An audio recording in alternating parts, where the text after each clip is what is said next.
Hello friends, welcome back to Breath FX program, Insight Fellowship program in Advanced Analytical Problem Solving Expertise.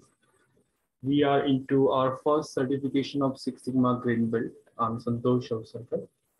And before we start with the current video, let's recap with what we did in our previous videos. So let's go to next slide and do the recap. Next slide, please. Right, so we are almost at the last stage of major phase, you know. So prior to that, we are done with the defined phase. We are almost done with the major phase, almost four different steps of the major phase. So let's, recap it. So we started with defined phase. Very first thing is diagnose what is the problem.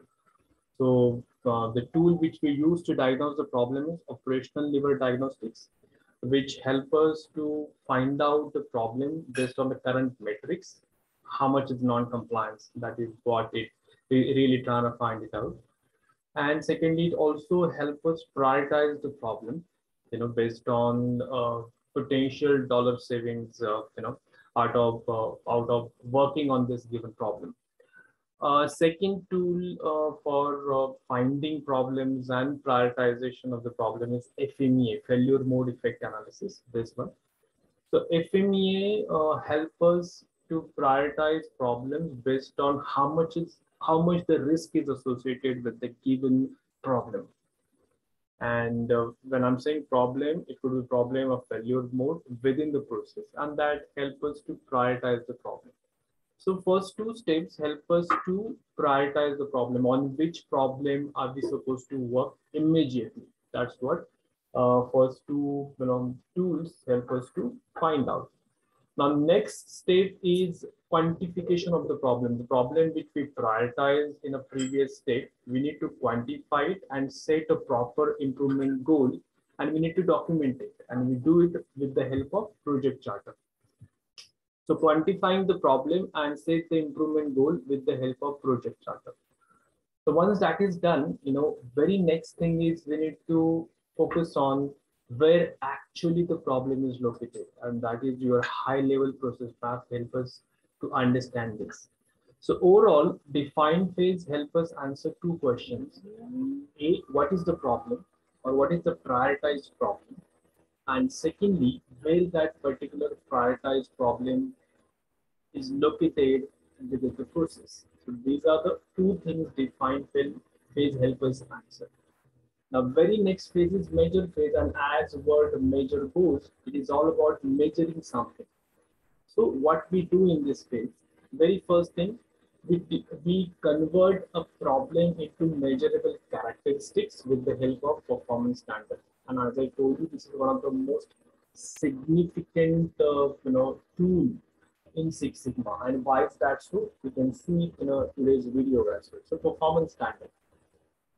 Once that is done, very next thing is, as word goes, we have to measure something, and we have the equation of y is equal to fx. So we two things. So let's go to the second part of the equation. X's are nothing but causes which lead to the y, that is the problem. So we need to find out, or we need to measure how critical a given cause is, or how critical the causes are. And for that sake, all we did is we started listing down the probable causes with the help of fishbone diagram, which categorizes different causes into different categories. Once that is done, the extension of that is finding the critical causes out of this probable causes with the help of CI matrix. So CI matrix based on controllability scanner, then impactability scanner, which you have two sub scanners of how severe a given cause is and how frequent a given cause is. So based on these three filters, or based on these three scanners, we can further segregate most important critical causes. So that's what we do with the help of CI matrix. Now, very next thing is, now we got a critical causes, right? But we are not going to stop over there. The core or the power of the Six Sigma is help us find out statistically significant excess, further prioritization, next levels of the prioritization. So Six Sigma uses statistical testing to further prioritize the most significant causes out of these critical causes which we found to CI matrix. But to do that, any and every statistical test needs some data collection, and that's what we did in this state of data collection of project Y and that of critical causes. And we had two segregation or two pathways. When senior management allow us to connect the data for a 1 month, how to proceed in that way. And if there is exigencies, or for that matter, urgencies to resolve a given problem, how we are going to collect the data. We talked about that in this phase. So that's about the data collection. Now we have a data. We have a data for causes. We have a data for project Y as well. So if we followed the path number 1, which is an ideal way to follow, right? So we need to collect the data for both project Y and that of causes for one long month, at least one long month, I would say. So once we have that particular data, very next step which we're going to look into today is finding out how deep is given problem. So we found the criticality of the causes. That is the second part of the Y is equal to Fx equation. Now we'll go to the first part of that equation, Y. So how critical, in other words, how deep is that given problem? We need to find it out. And how are we going to do that? We're going to do it based on capability analysis. And that is what we're going to look into today in current video. So to know more about capability analysis, let's go to next slide. Right. So in major phase, last or fifth step is process capability. So process capability helps us find out how many times process Y or project Y, which is our metric, is meeting client specification. That is what the question answered by the capability analysis. Let's go to next slide and know better. So what is capability analysis? As per the dictionary definition of capability, it is the power or ability to do something. So capability in Six Sigma is ability of specific operational metric of project Y to do what? To meet client specification or requirements. So capability talks about whether we are meeting client specifications and requirements or we are not meeting it satisfactorily. That's what capability analysis helps us find out. Let's go to next slide and know further about capability analysis. So yes, if process Y is meeting client requirements, then how effectively it is meeting client requirement is the next question we ask. So yes, if my process Y is meeting the client requirement, one need to find out how effectively process Y is meeting client requirement. Now, when we are saying effectively, how are we going to define effectively meeting client requirements? So there are next two sub questions which need to be answered to find out whether process Y is meeting client requirements effectively or not. So very first sub question is if specified operational metric is performing within client specifications all the time. That's the first sub question we asked. Now, what are the specifications? If you could recall our performance standard document, there we had this upper specification limit, lower specification limit, and targets, right? So specification is that upper or lower as specified in performance standard document, or in simple words, it is nothing but a plus minus buffer range given by the client. If client has given, not always client give that range, but if client has given that range, that plus minus range, the very first sub question asks the question of is specified operational metric is performing within client specification all the time. Now, if the answer is yes, it is meeting client specifications all the time. It is within specification limits given by the client all the time. Then the very next sub question is performance of the given operation metric is also on target most of the time. Not only within client given specification range, but is, is it also on the target most of the time? So these two sub questions will get answered by the capability analysis. So let's go to next slide and look into it in much detail.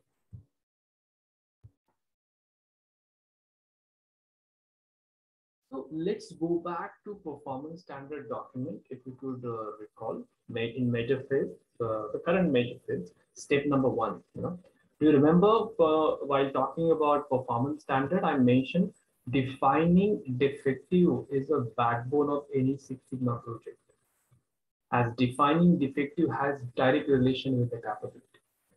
So can you just visualize that this is what our performance standard document, right? So project Y, operational definition, data collection frequency, data source. Now specification limits and target, which will define the defective as well, right? So here we have specification limits. We talked about specification limit. The performance is performance within specification limit, and second is performance on the target. So these two things are very important when it comes to capability. But here we might have a bit confusion in our current project of PT non-compliance. We had a target given by the client, and client never gave us any specification limit. So upper specification and lower specification limit remains same. It shouldn't be more than 270 seconds, and that's why we do have upper specification limit in this case. Lower specification limit is not applicable. So if you could remember, we spoke about when to have a lower specification limit and when to have an upper specification limit. And in the current project of PT non-compliance, we had upper specification limit. But I mean, upper specification limit is in the proposition. However, client never gave us any upper specification limit, and that is why target and upper specification limit are same. So while defining the specification limit, defective, all we are saying any shift in a day that has average processing time more than 270 seconds. This 270 seconds is definitely target, but here this 270 seconds in definition of defective is your upper specification limit. So all we are saying is any shift in a day that has average processing time more than upper specification limit. So in this project, it is 270 seconds. So that's the difference between specification limits and target. And these both things, target and upper specification limits, are important when it comes to calculating the capability. Let's go to the next slide so that we can understand this example in more details. So imagine in a given situation, just hypothetical case, the same PT non-compliance and target 270 seconds, but client says, okay, fine, 280 seconds plus 10 seconds is also allowed, right? So that is a specification limit or specification range or buffer given by the client. Now it is 280 seconds. So how are we going to define the defective? Any shift in a day that has average processing time, which is our project Y, more than 280 seconds, that is more than specification limit, and not more than 270 seconds. So it is not more than target. So when we define the defective, if performance is beyond specification limit and not beyond target, beyond specification limit, then it becomes defective. And when we use this definition of defective to calculate capability, it helps us understand how are we performing against client given specification. And that is what we do in a capability analysis. So I hope we understood this difference, and I hope we understood when we are saying meeting client specifications. Capability help us meet client specification or help us understand how effectively we are meeting client specification, right? So let's go to the next slide and sum up. So if process-wise meeting client requirement or client specification, how effectively it is meeting client requirement or specification. So sub questions, is specified operational metric, whatever the operational metric we do have, is performing within client specification all the time. So client given, if is the given metric performing within client specifications. So here specification is upper and or lower specification as specified in performance standard document, which we have right now seen.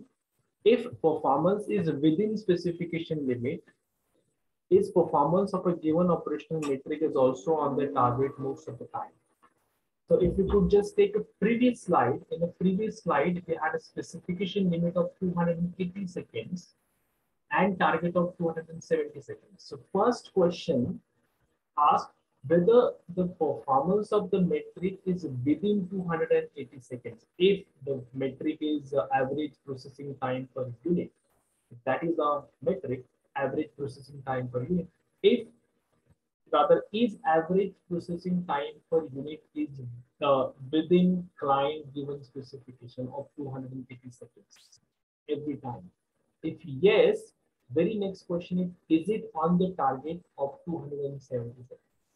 So these two questions get answered through capability analysis, or rather capability analysis consider these two questions and based on that help us find out the capability of a given process. Let's go to the next slide and understand it in much detail. So capability answers the question of how deep is the problem currently. That is, how many times process-wise not meeting client specifications, or if it is meeting, how many times it is not on the target. So based on this, capability analysis helps us find out the capability of the given process. And this capability is indicated by sigma score. So you can see the relation between Six Sigma and capability. Capability is nothing but sigma. Sigma is nothing but capability, because sigma is an indicator, sigma score rather is an indicator of the capability. And we don't need any fortune teller to answer this question, that if my sigma score is high, for that matter, what it means. If my sigma score is high, it means I do have a higher capability of the process for that given metric. And what will happen if I have a higher capability? If I have higher capability, in other words, it means I perform not only within client given specification, but also on a client given target most of the time. So what will happen if I'll perform that way? This results into client satisfaction. What will happen if my clients are satisfied? If my clients are satisfied, they can come to buy from me quite frequently. It means I'll get recurring business from the client. So that's the relation between recurring business or revenue optimization or surviving for a longer period of time for any business. This do have a relation with that of sigma score, with that of capability, and thus with that of sigma score. So higher sigma score, higher capability, higher customer satisfaction, higher customer retention, higher customer retention will give higher recurring business will give me higher survival of the business for a longer period of time. And that will make me a successful businessman. That is the simple equation.